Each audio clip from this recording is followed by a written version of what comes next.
Welcome to this financial planning deep dive. Today we're going to be answering a big question: can I retire with $500,000? And this answer goes beyond numbers. It's about your values, your purpose, and how you want to live your life. I'm Brennan Vitale, a certified financial planner, and at Vitality Wealth Planning, we believe true wealth is more than just money. It's about clarity, purpose, and living the life you truly want. And today, I'll walk you through a complete financial plan for James and Amanda, a couple who wants to retire at 62 with $500,000 in savings. We're going to be diving into their numbers and discussing the adjustments we made to help them achieve peace of mind and confidence in their retirement plan. Let's take a look at their current situation. So they have a total net worth of $1,050,000 with $500,000 in liquid or investable assets and $550,000 in a property. And so since they have no mortgage, that's really what makes this plan work, because if you have a mortgage and you're trying to retire with $500,000, or if you're renting, it's going to be very difficult. If we go into their primary home, we can see that they have $5,000 worth of property tax, they have $1,500 worth of annual insurance, and we have no maintenance. And the reason why we have this as zero is because we have it as a goal, so $20,000 every 5 years. So that's going to be an important piece. Their investments, we have in 3 pre-tax or tax-deferred accounts. So we have 2 401ks and James's IRA. Now, this is valuing at about $500,000. The key here is that we don't really have a lot of flexibility on where we can take the money, so we have to take it all from pre-tax. So that means every dollar that we're taking out is going to be taxed. And we estimate anywhere between 20 and 25% is going to go to taxes. Might be less, could be more, but in the end, we really have to factor in that a large chunk of all of these funds are going to go to Uncle Sam.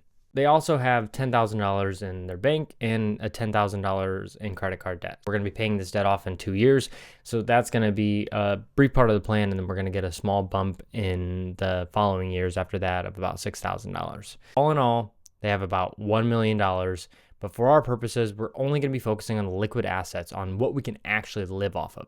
One key takeaway about this is I want you to know that pre-tax savings means less spendable money. Are you accounting for those taxes that you're going to be paying, or are you just focusing on how much money you have? That's one key part to really understand.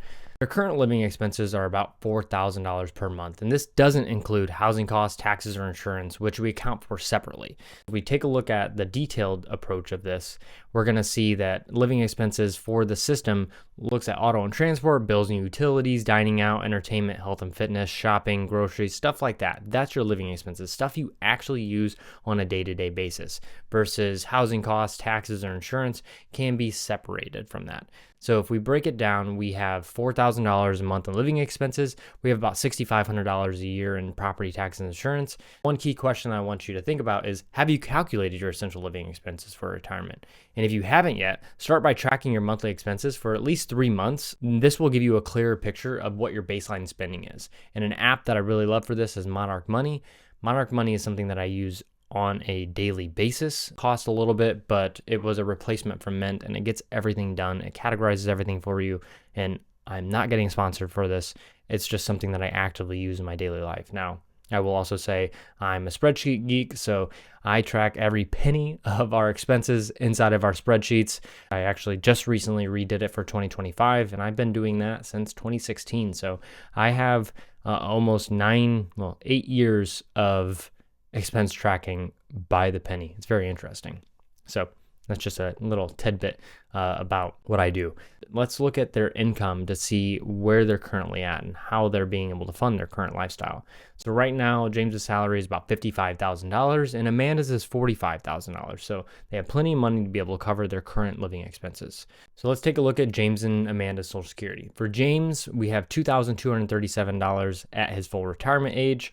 And for Amanda, we have $2,027 at her full retirement age. So we probably will have enough to be able to cover their basic living expenses, but for their goals, that's where we're going to have to find where that income is actually going to come from. Social Security is a major income source for most retirees, and James and Amanda's full retirement benefits are a crucial part of their retirement income strategy. So by delaying their benefits until age 67, they can increase their Social Security income because, for example, taking benefits at 62 would penalize them and reduce their monthly benefits significantly. But while waiting until 67 increases their overall income over time, which I'll show you in a minute. And this decision ensures that they have more stable and reliable income stream throughout retirement, which is particularly important given their other financial goals. The timing of when you take Social Security makes a big difference, and each one is going to affect your plan. So if we go look at some scenarios real quick, let's go look at their Social Security income. and have an idea of what the difference is when we take it as early as possible versus full retirement age. And so based on those numbers, we're actually receiving $345,000 more by just waiting until our full retirement. Now, heck, we could wait until age 70. We can get $561,000 more. But after running the numbers and looking at the likelihood of success, this does not work because that increases how much we have to take out of their IRAs and their 401ks, which drastically affects the plan. So full retirement age is a good option for their plan. Now, I did look at kind of 62 for Amanda, 66 for James. What would that look like? Ultimately, full retirement age for both of them is what works best. So here's a quick tip. If you don't know your Social Security, go to ssa.gov to get your personalized Social Security estimate and plan the best time to start your benefits based on your own situation. So let's keep looking at their current situation. Let's take a look at their goals. So in terms of their goals, they want to retire at age 62. Their annual retirement healthcare cost is going to be $6,092 per person. So it comes out to be $12,184. We actually retire and we get the real numbers for what a healthcare premium is going to be. That's when we can actually use it inside of this. But right now, we're going to use national averages so we get a general idea of what it could cost. Let's look at long-term care. So long-term care, we're also using national averages here, and we're actually planning that James is not going to need it. Amanda's going to end up taking care of him. But for Amanda, nobody's going to be around to be able to take care of her. So we're actually thinking we're going to use a nursing home for her for at least 1 year of her life. And that's going to come out to be $116,800 for that single year. And if James needed long-term care for just in-home care for a national average, that's $68,640. Now, those are pretty big numbers. And what we want to do is we want to keep consistent retirement expenses. So they want to plan on $4,000 per month. We'll see how that works out. In terms of home improvements, we can see that we have $20,000 planned for it every 5 years, and that increases with inflation. And then we have a joint vacation goal of $5,000 every single year until age 80. Now, I do want to point out that the reason why we do it until age 80 is because likely after age 75, it gets harder to travel. So we find that people start to pull back or stop traveling entirely after about age 75. Now, if you're in good health, I do encourage you to keep doing it, but right now that's what we're planning on. So let's take a look at their investment strategy. Right now, their current investment strategy is moderate conservative, where they have 44% equities and 56% fixed income. And this gets you an approximate annual return of 6.7%, which is okay, and we have slightly less risk. But when we have this much in fixed income, that means that we're not getting the growth that we really need in this portfolio to make it successful. And so based on our recommendations, we want to actually move over to a moderate portfolio. And we'll touch on what kind of impacts that's actually going to have. Now that we touched on their overall situation, let's take a look at the scenarios that we looked at to see what we can do. As we see here, their current plan results in a 1% chance of success. They're going to outlive their money. And if we look at the comparisons, we can see that we're quickly running out of money because we're just spending too much. And so if we go with our recommended plan, which is the green one, we actually have a lot more assets ending up at the end of their lifetime. The one you see on the left is an 84 probability of success. How do we get from 1% to 84%? Well, it's honestly pretty simple. We had to really look at what our monthly spending was. And so I mentioned we should track your expenses for 3 months, or at least analyze them for the past 3 months. And they looked at it and they said, okay, realistically, spend $2,250 per month. So I put that into the system and I said, okay, what's that look like? It looks like a high probability of success. And one thing I do want to note is that this probability of success is a Monte Carlo simulation. And that means that we're running your portfolio and your financial plan 1,000 times and seeing how many times it's successful. And this isn't a foolproof strategy. A good probability of success that I like to see is between 75% and 90. If we're outside of those bounds, we have some adjustments that we can make. So let's take a look at what we did to go from 1% to 84%. So primarily it's going to be the adjusting monthly expenses to $2,250. And you might be asking yourself, how did we get to that number? Well, that's when we analyzed what they're currently spending and what they can get rid of. So for a lot of us, we're shopping a lot because we have excess money. And I think money is like water. It comes in one pocket, goes out the other. And unless we're tracking it and we're making sure that we know where it's at, it's going to continue that way. So if we can track our monthly budget and we can see how much we're reasonably spending, not on a outlier month, but on a month-to-month average, it can come out to be less than what you actually think. That's the number one key to making this work, is spending less, because that's what we have to do if we don't want to work anymore.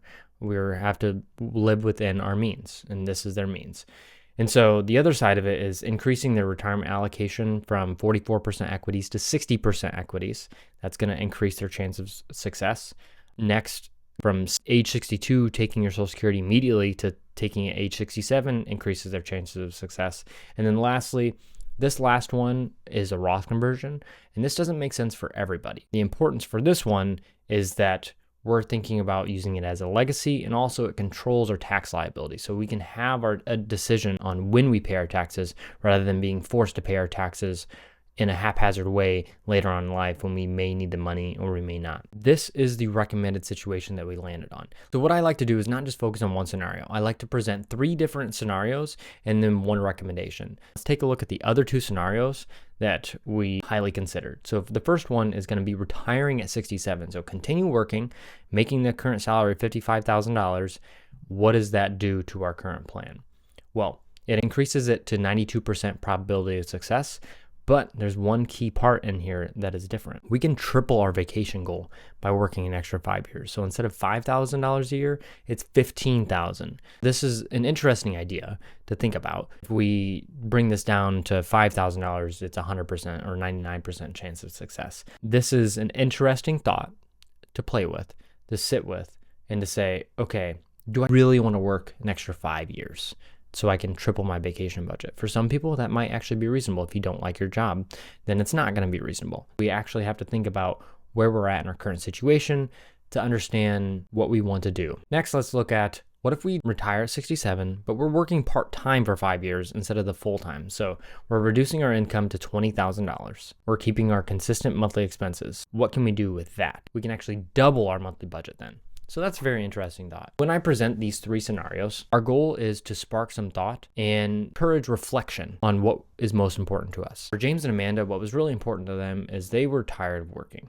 So they were retiring from something rather than to it. They know they have an idea of what they want to do. And I think most of us have an idea of what we want to do after retirement. But ultimately, it comes down to what are we looking forward to doing? One thing to keep in mind with this is that we can change our situation at any point in time. If they go 1 year without working and they're like, okay, honestly, I'm tired of twiddling my thumbs and I'd rather just go get a part-time job, we can increase their probability of success and we can increase what their spending is like. So these are just some thought processes to go through to say, okay, what can happen if we take these actions? These are a bunch of what if scenarios, and that's what I love most about financial plans is that we get to have fun with these made up scenarios in our head. What adjustments can you make to improve your plan success rate? So now let's focus on the recommended scenario.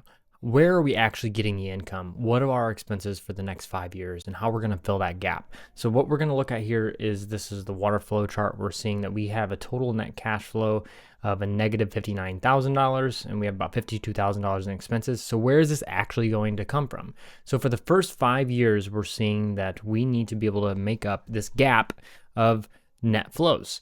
We don't have any positive flows here. We're going to have to take out of our IRAs and our 401k. So when we see this, we see, okay, on 67, that's when we file our Social Security, why aren't we getting the full amount? Well, it's because we're filing it on our birth month. So what happens is we're only getting a partial amount for that year. 68 is when it's going to fully come into effect, and then it covers the vast majority of all their expenses, minus a little bit. So we need to make up all of these funds from their invested assets. So let's take a look at how that turns out. So if we look at straight line returns, that's assuming an average return each year, we're seeing that the balance decreases until age 68, and then we're finally able to get it up. And so if we go on averages, we're only going to reduce our balance by about $100,000 because we're going to get some earnings and interest off of that. So that's very important to this plan. So this is exactly how we're going to be able to take those funds out and how we're filling that gap until Social Security kicks in. Next, I want to look at tax planning because taxes can significantly impact your retirement. And one way to reduce future tax liabilities is through Roth conversions. So by converting pre-tax funds to a Roth IRA, James and Amanda can control when they pay taxes and potentially pay a lower rate.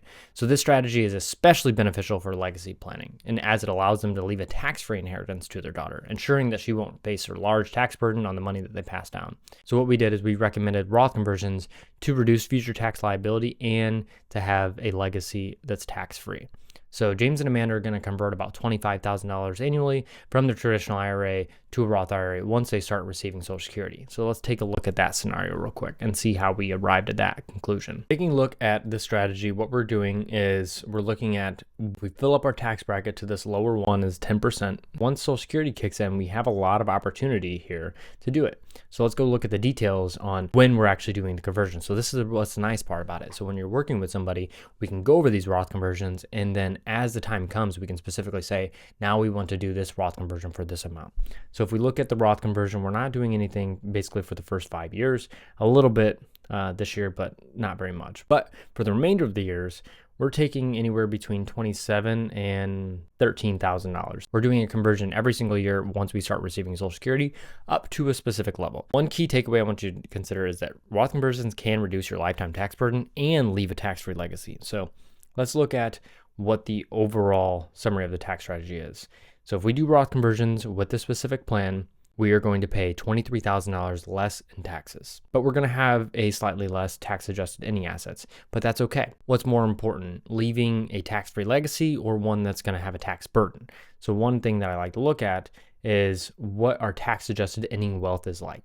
So if we take their current strategy without Roth conversions, we're going to end up with about 65% being in tax deferred. So every dollar of that is going to be taxed. And so what if their daughter is in a high income year? That means that she's earning, I don't know, $150,000, $200,000, and she has a spouse earning, and they get up to the 32 or 35% tax bracket.